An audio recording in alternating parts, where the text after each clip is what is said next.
You ready to talk about Elvis? Let's talk about this Elvis movie, guys. Here we go. You're watching Mirror Domains Movie News, your place for entertainment headlines for March 16th, 2022. Guys, we're going to be talking about Elvis today to start the show, so let's get right to it. Elvis to world premiere at Cannes Film Festival. Cool. That means that people are going to see it soon, which means we're going to get some reviews on it.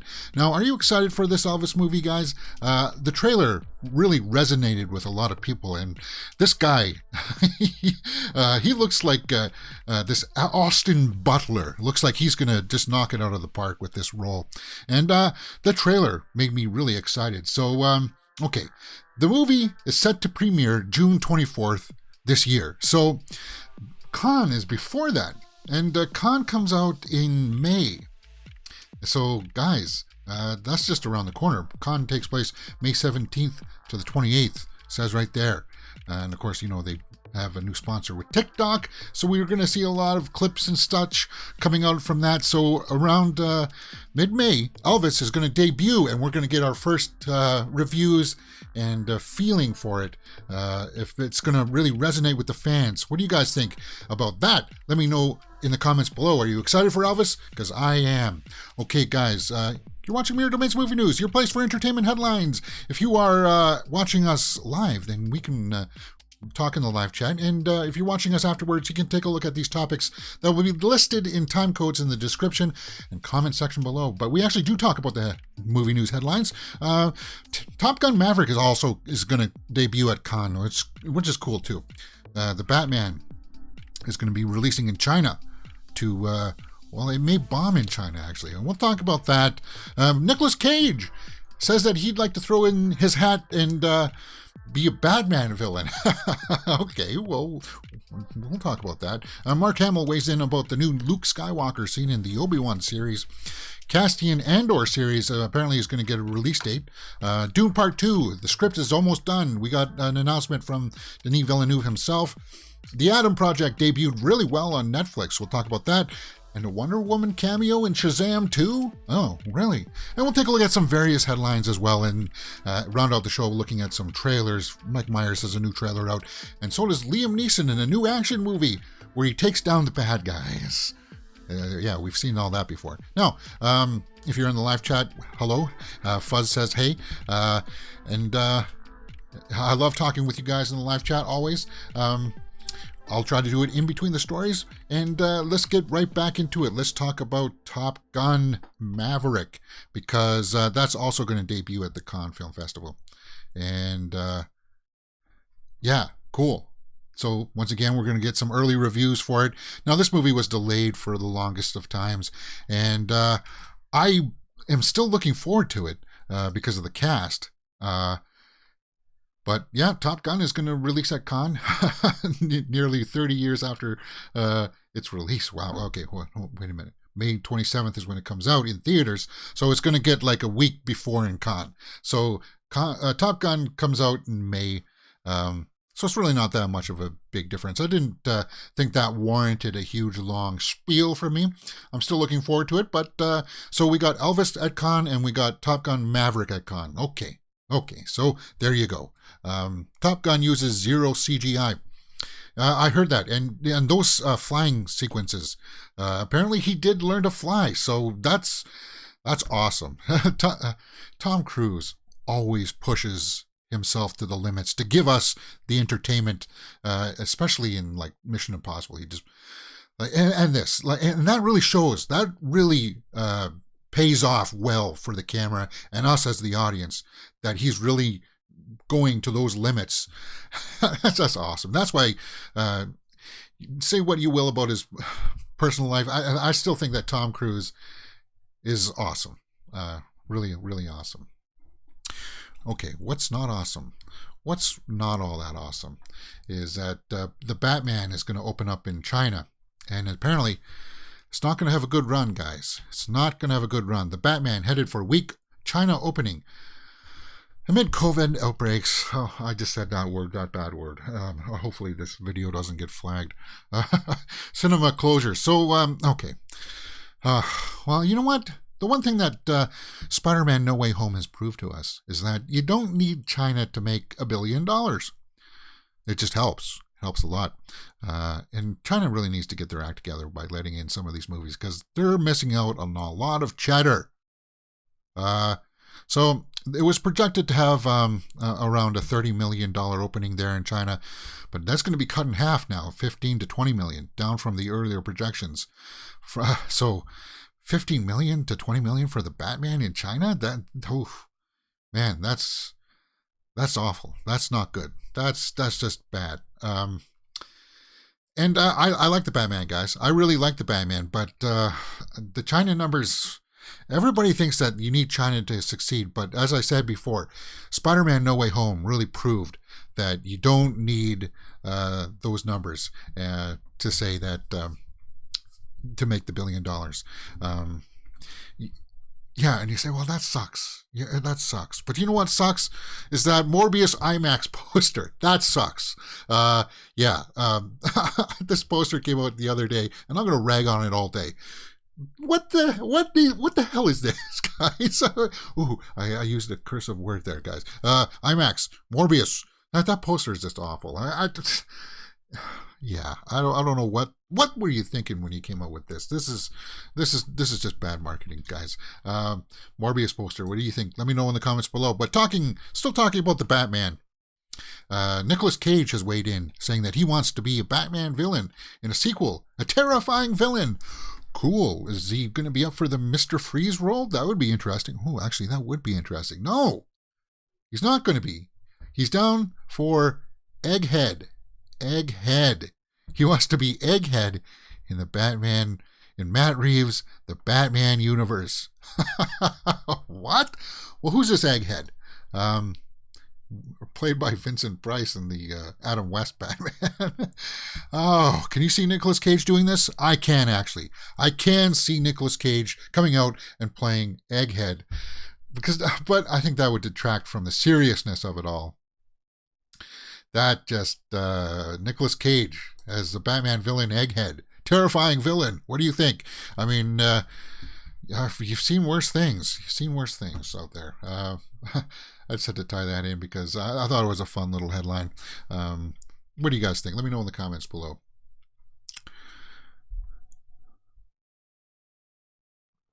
Mark Hamill weighs in about his thoughts on the new Luke Skywalker seen in the Obi-Wan trailer that debuted the other day, and he calls it perfect casting. He gives the young actor who plays the young Luke, his blessing. Well, that's good.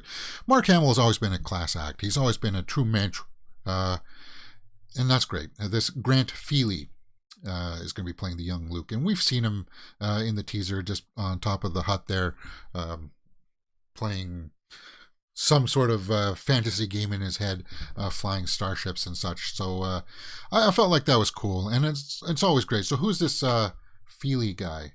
I thought I pulled up a page of here. Grant Feely. There we go. This young star who's going to be playing the young Luke. And yeah, okay. So you can see that image there on the side here.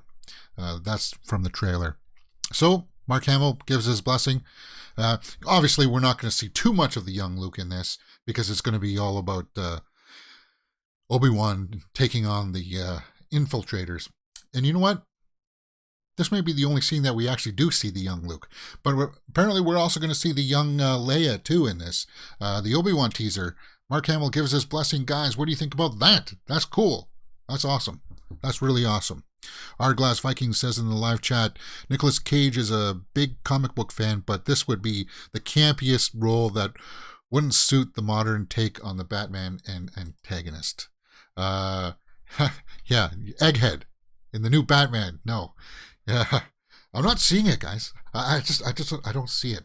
And Nicolas Cage for sure is a top talent, but Batman Egghead, no, I don't see it happening. Keeping with the Star Wars bit, let's talk about Andor. We know that the Cassian Andor series is wrapped now, and it's in post-production. New reports share that the Star Wars Andor series may release in August of this year, 1 month earlier than it was previously expected. It was slated for September originally. Okay, well, that sort of makes sense. You were going to get Obi-Wan starting in May, and that'll run for 6 episodes. So that'll take us to June, obviously, early July. Maybe it'll round out, and then August. That sort of gives us a couple of months of a buffer there to see Andor. Now, I'm still hesitant about this Andor series because it's kind of like we know what happens to him. But we're going to go into the politics of Star Wars more here and his rise of, not really infamy, but his quest to do the dirty deeds of the rebellion. And, he always did a good role. Diego Luna played him well. I don't know if it warranted a series. We'll have to wait and see when the trailer drops. If it comes out in August now, that is being reported, we should get a trailer sometime mid Obi-Wan series, I would expect. Maybe towards the end of this Obi-Wan series run, we'll get our first look at the Andor series to get that tone, that flavor, and to see if it's going to be enough to bring along the Star Wars fans. Yes. Okay, what do you guys think about that? Let me know in the comments below. Now, let's move on with some more positive news. The Ryan Reynolds. The Adam Project came out on Netflix on Friday, guys, and I did a watch along. I'll leave a link to that up in the cards above. But it debuted at number 3 among top Netflix movie launches. And I think somebody in the live chat when we were watching that said that, it's going to debut big. It's going to be on the trending list. And it is. And it was a good movie. I enjoyed it a lot. I totally recommend that everybody goes out to see it. Now, Sean Levy directed it, and he's also in the headlines this week, too, because of his announcement that he's going to be directing Deadpool 3, once again teaming up with Ryan Reynolds. But the numbers were good for The Adam Project on Netflix. Family-friendly film scored 92.4 million hours viewed. Wow, that's the 3rd biggest opening weekend since the streamer instituted new metrics from last year. The only bigger debuts were Red Notice, starring Ryan Reynolds, oddly enough, and Adam McKay's Don't Look Up. So that's number 1 was Red Notice, number 2 was Don't Look Up, and then now it's going to be The Adam Project. That was cool. Cool. You know what? Something happened to me on the other day. I was on my Instagram, and you guys can follow me on all the social medias there.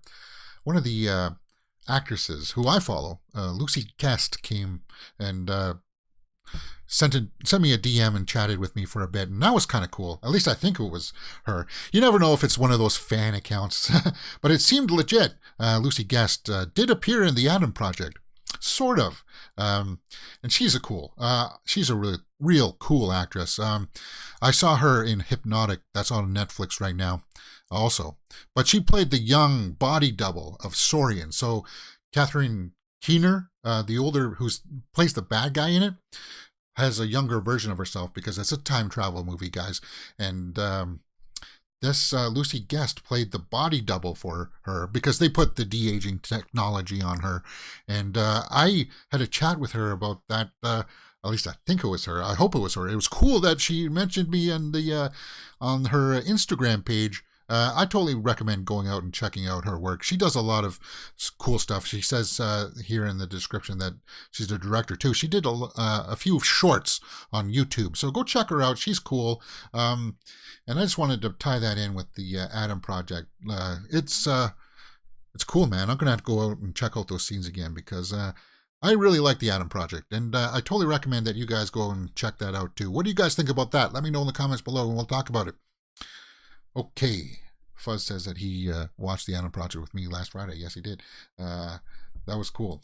I really enjoyed doing that stuff, and I'm going to do more of it in the weeks to come. I was going to do it this week, but I realized I gotta figure it out. I gotta map it out so I don't do it kind of half-assed. We'll do that more in the years to come. In the weeks to come. I don't like half-assed work. It's like this Morbius poster. It's very half-assed work. I just don't want to do it any kind of injustice. All right, let's continue on with the cool news, guys. Dune 2 script update. A filming update given by director Denis Villeneuve. Dune Part 2 gives us an update on the production schedule for the sequel, Dune Part 2. Now, I really liked the first Dune movie. Well, part one. And I'm one of the few people that actually did like David Lynch's Dune, because I like the over-the-top Baron character. Okay, so the film is going to be slated for October 2023, Dune Part 2. But he's got a quote here that I wanted to highlight. The screenplay is finished mostly, but it's always a work in progress. It'll be a work in progress until final cut. But I'll say it's solidified. I have a script in my hands, and we are in prep right now. So that's cool. That's really cool. So they got the script done for Dune Part 2. It's going to start shooting this summer, because we heard from the guy who plays the Baron in this episode, or in this iteration, that he is going to be shooting his scenes this summer. So Stellan Skarsgård there is going to be doing his for his work for Dune Part 2, and that's good. But that's going to be some quick turnaround, guys. I don't know if they can make that October 2023 release. If they're filming it this year, that's only like going to give them 10 months of post-production work. That's tight. That's tight. I won't be shocked if it gets pushed around a little bit. But what do you guys think about that? Let me know in the comments below. Art Glass says in the live chat, hey, nice to be recognized by Lucy Guest. I'm sure it was legit. That's great. Yeah, as I said, you never know with some of these Instagram accounts if it's just like, okay, it could be them, but it could be like maybe their agent as well, too. Aside from, the people that create the fan accounts and want to be like, I'm going to share a story with you guys, and I apologize for breaking up the movie news here for a little bit. I'm a Taylor Swift fan, and I follow her on Instagram. But this person kept DMing me, fantasizing that they wanted to role play as Taylor Swift. And I was like, ignore. And they kept on badgering me, and I was kind of like, Jesus Christ. But I don't think that was the case with Lucy Guest on. I don't think that was. I think she legitimately was trying to DM me and talk about her upcoming work and stuff like that, and I championed her. Lucy Guest for sure. Guys, once again, she's a cool person and a cool actor. And if you haven't seen that Hypnotic movie, it has that girl that acts in a lot of Mike Flanagan stuff. His wife. She's kind of like hallucinating murders or like if people coming after it. So it's really cool. Go check out Hypnotic. But let's get back into the movie news, guys, and stop blabbering on. Okay. Rachel Zegler adds weight to Shazam Wonder Woman cameo rumor. Rachel Zegler. Who's she? Who is this Rachel Zegler? Well, she was in the West Side Story, and she was in Shazam Fury of the Gods that has wrapped, and she's going to be Snow White in the upcoming Disney's Snow White movie. Rachel Zegler, there she is right there, and you'll recognize her from West Side Story. So Gal Gadot in in Shazam 2, that sort of makes sense. They sort of had a cameo, of Superman cameo in the first Shazam, and it is tied into the DCEU, so that doesn't shock me. That's really cool. So she made some comments here. Let's take a look at her little quote. I'm not going to say much, but filming Snow White, that she is, wasn't our first meeting. Wait, Gal Gadot is also in Snow White too. You know that? I didn't know that, James. She's going to be playing the evil queen in Snow White. So that's why she said we haven't met. We haven't met before. This wasn't our first meeting. Yes. Okay. So yeah, Rachel Zegler says that she might have a cameo, Wonder Woman cameo in Shazam: Fury of the Gods. Okay. So they're filming Snow White right now, and let's just confirm that Gal Gadot is playing the evil queen in it. Yes, right there. Whoops. I don't have this page loaded up, so I apologize for any ads that may pop up. Come on, give me the cast list, guys. Give me the cast. Hey, you just showed me the cast. Right there. Gal Gadot, Evil Queen, and Andrew Burnap as Jonathan. He's playing the token stud. Okay, well, there's always a prince that comes and saves Snow White. And we know all the drama with that. Hopefully that Snow White turns out cool. But a Wonder Woman cameo in Shazam. What do you guys think? Let me know in the comments below. Fuzz says, Taylor Swift is good, but her role in Cats gave me nightmares. Yeah, Cats wasn't... that was a tough watch. Let's just leave it at that. This will rub people the wrong way for sure. For sure. Masters of the Universe reboot will tell the origin story of He-Man, but they will re-envision it, guys. They are going to tinker with the story of this Masters of the Universe reboot that's coming out on Netflix. Live action. And we'll take a look at this little quote here from the producers. I think with Masters of the Universe, for us, from growing up with it, we just wanted to make something that captured that fun and color and bright and vibrance and the empowerment that it gave little kids. We just wanted to capture that. So that's what we hope to have. Now, who's playing He-Man? Kyle Allen is going to be playing it, taking over from Noah Centineo, which is a upgrade, I think. So who is this Kyle Allen? Who is he? Let's take a look at him. So this is our new He-Man. This is our Prince Adam. Well, he's definitely got the jawline in there for sure. A little bit of shades of Heath Ledger a bit there. But this is our He-Man, and I think that's...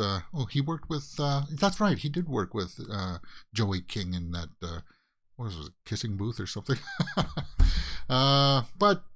Yeah. There's our He-Man, Kyle Allen. So they go on to say, yeah, and Kyle's perfect fit because we also want to take a new audience on this adventure. We're treating it as an origin story, and Kyle, there's not a more perfect person to come in and embody that. Okay, so, Netflix has tried Masters of the Universe before. Kevin Smith's animated series that didn't bode well with some fans. I liked it. I thought it was okay. I still need to watch part 2, but I liked it. And I hope that I really want a good He-Man story.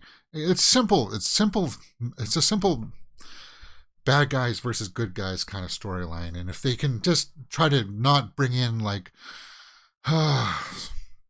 any kind of political statements or current themes, because that's what it needs to be. Just bad guys versus good guys. Simple story. Don't muddle it up with bringing in other kind of things. What do you guys think? Let me know in the comments below. Stellan Skarsgård is next level evil on the Baron's character. Exceeds the performance by Charles Durning, says Ardglass. Yeah. And he goes on to say in the live chat, Ardglass says, I wouldn't be surprised if Denis hadn't already filmed prep scenes banked from Dune Part 1. Yeah, I wouldn't disagree with that. It wouldn't mean that it hit the ground. It would have to hit the ground running. Okay. He also says Kyle Allen looks a bit like Heath and Joseph Gordon-Levitt. Joseph Gordon-Levitt. Yeah, a little bit. Like a mix, a cross in between the two. But I think he'll be an okay He-Man. I'm keeping my hopes high for that, for sure. Okay. Let's move on. Well, we're getting a little bit long here, guys, and I don't want my battery to run out. So we're going to go through these various headlines quickly. Eternals director Chloe Zhao understands mixed reactions to the movie. So she's addressing the backlash. Eternals was planned to be released soon after Endgame. It got pushed around because of COVID. That's that bad word again. And not a time when everyone was having an existential crisis. The film itself is about existential crisis for both humanity and God. So I think we're definitely felt that it was coming. And what did you guys think? Eternals and the backlash and the worst MCU movie that's ever debuted. I mean, it was not a very good debut, but you know what? There definitely are worse things out there. There are worse things out there. Okay, moving on. Do I need to talk about this? It is a bit of an entertainment headline. Jussie Smollett was sentenced to a small prison sentence, like a couple of months. But all the stars have come out and said that free him. He doesn't need to go to jail. He committed a crime, guys. He committed a crime. And when you break the law, you got to go to jail. That's where I lie. But he shouldn't have done it the first time. And everybody's going out with these free Jussie kind of things. And I just wanted to quickly weigh in on that, saying where I side with it, because this is a storyline that is in all of the big trades. People are talking about it. Does it involve movies and entertainment news? No, but, well, it's sort of entertainment news. We're getting there. And to wrap up the various headlines, The Rock pays tribute to WWE star Scott Hall, who was Razor Ramon. And this was back when I used to watch wrestling. Wrestling is kind of the thing when you watch when you're younger. You're a younger guy and then you kind of grow out of it. I liked Razor Ramon. I thought his slicked hairstyle was kind of cool. And he's apparently passed on. So rest in peace. He was in his 60s. He was young. But apparently he had multiple heart attacks at the same time. Well, that's what multiple heart attacks is. But the big stars have come out and paid their respects. The Rock has a tribute for him up on his Instagram page. I watched that. And that's a bummer. That's a real bummer, guys. You just hate to see that happen. And if you still follow wrestling, then you know that was a big headline this week. When somebody passes of that magnitude, for sure. He was a legend in the WWE. Okay. Fuzz says in the live chat, he started the stream 15 minutes later. Oh yeah, that's right. So then I do have some time. I was running a little bit late. What can I say? Sometimes it takes time to run up all of these stories, because when you go to the pages, you saw how I opened up IMDb and it adjusted and it pops up ads.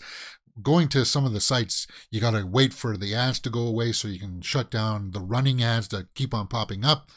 MovieWeb is terrible for that. So's Screen Rant.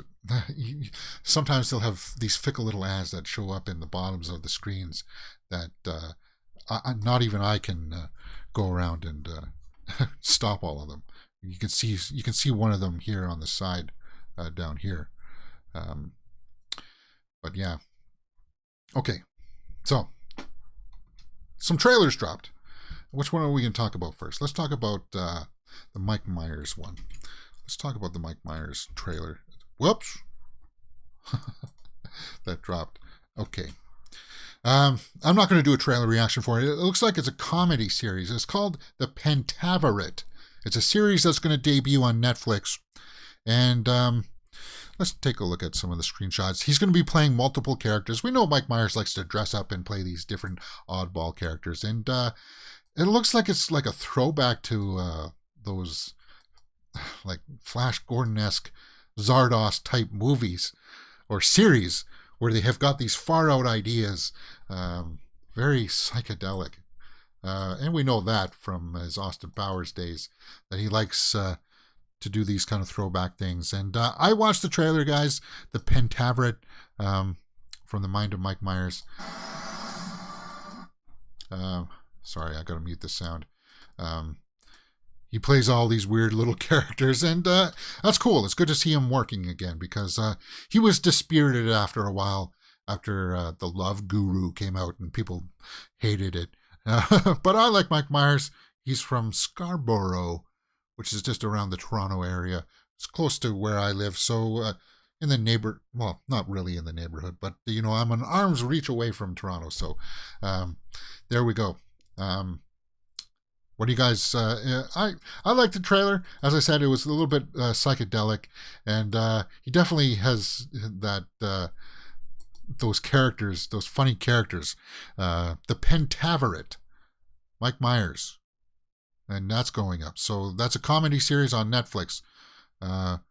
Yes, we need more wacky shows like this. I'm getting a bit tired of fiction trying to take itself seriously.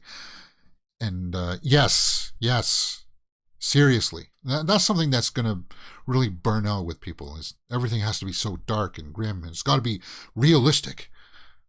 I'm pointing at you, the Batman. I still like the Batman. Okay, so what else came out? A Liam Neeson action movie from the director of Casino Royale, the trailer for Memory. And guys, if you know Liam Neeson and these small action films, that's precisely what this is. He's a hitman. He goes out to take out some people that are the bad guys. Very typical Neeson. And what happens in this trailer, he goes to take on a job to rub somebody out. Monica Bellucci's in this, and it was good to see her. Stunningly, still beautiful at the age that she is at. But she, you see, Liam Neeson, he goes out to do this hit, and if he finds out that it's a kid, so he doesn't want to do the hit, and then he's got to go after the bad guys that ordered the hit. That's the summary of Memory. What is this Memory about here? Let's take a look at the IMDb when it's supposed to come out, 2022. So Alex Lewis is who he plays. It can't get any worse than Blacklight. Blacklight, I finally realized what was wrong with it. Why it didn't work. Blacklight, it was trying to be a noir film. And a noir has a very stylized way of trying to deliver the story. It's different in its pacing, and I felt that Blacklight was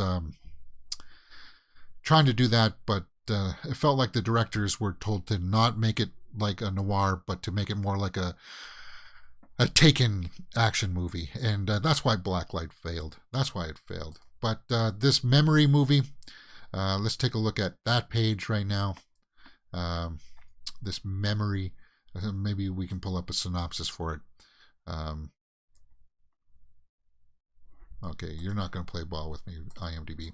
Let's see if this has a synopsis, and it doesn't. But it also has Guy Pearce in it. Memory. It looks like Guy Pearce is going to be the head honcho of the bad guys. There he is right there. It looks like he also works for the FBI, so he's going to be like an inside job kind of. Well, you guys, you know what you'll never know the truth. Yeah, you know what you're going to get from Liam Neeson in these action movies. And I just hope it's good. I hope it's along the vein of The Unknown, The Nonstop, The Commuter. I hope it's along those kind of lines. Taken, that kind of thing. But that dropped today, and there's really no point in doing a trailer reaction for it because, well, yeah, it is what it is. Fuzz says in the live chat, Blacklight was fun. I really liked it. Oh, well, good. At least some people did. And it couldn't have been any worse than this. Okay, Arglass says in the live chat, love the turn of the phrase, rub somebody out. You like that? Rub somebody out? It's like a gangster thing. Arglass also says, I've missed Mike Myers in live action. He was born in England, Liverpool. Happy Purim, everyone. Oh, Fuzz says, Purim is a Jewish Halloween. Halloween in March? Huh, interesting. Okay, well, that's all the stories out there, guys, for today. If there's anything else out there, let's get this stupid poster out of the way.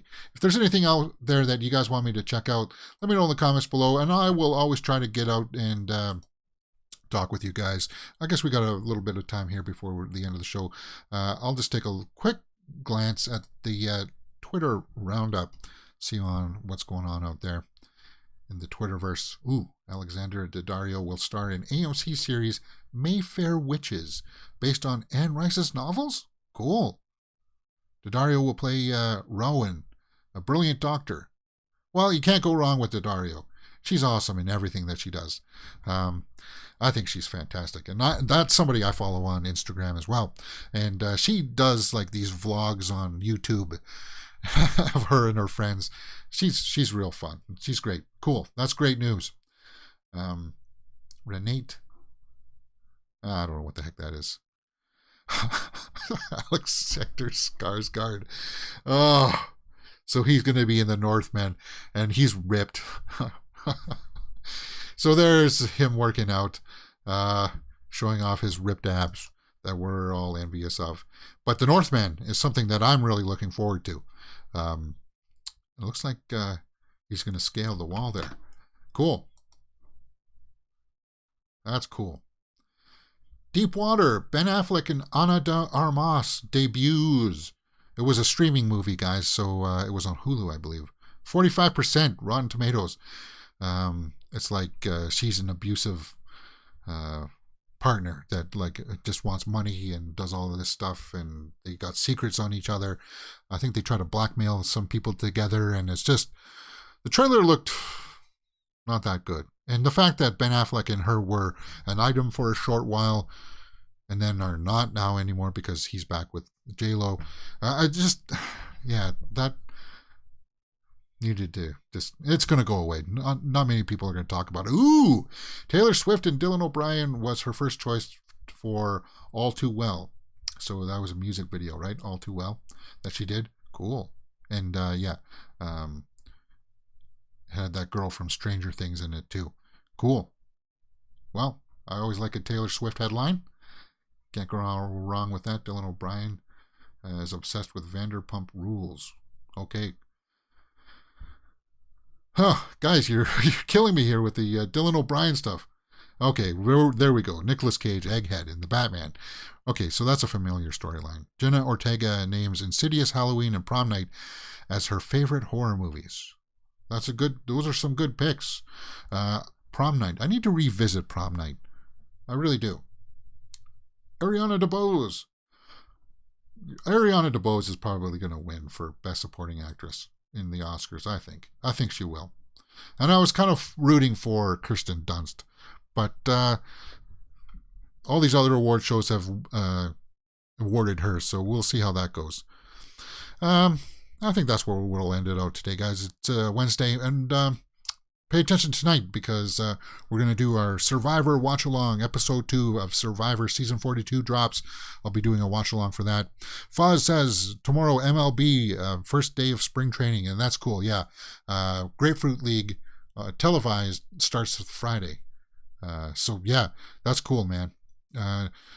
Grapefruit League and Cactus League are like the different leagues that, like, preseason stuff. But, yeah, I'll be... I just want to see the new squads, and it'll be good to see the boys back out on the field. Okay, guys, I think that's it for me today. I was going to play my guitar, but you know what? I'm sort of busy here this afternoon, so I got some things to do. I'll see you guys tomorrow on Mirror Domains Movie News, 12 p.m., Monday to Friday. Right there, guys.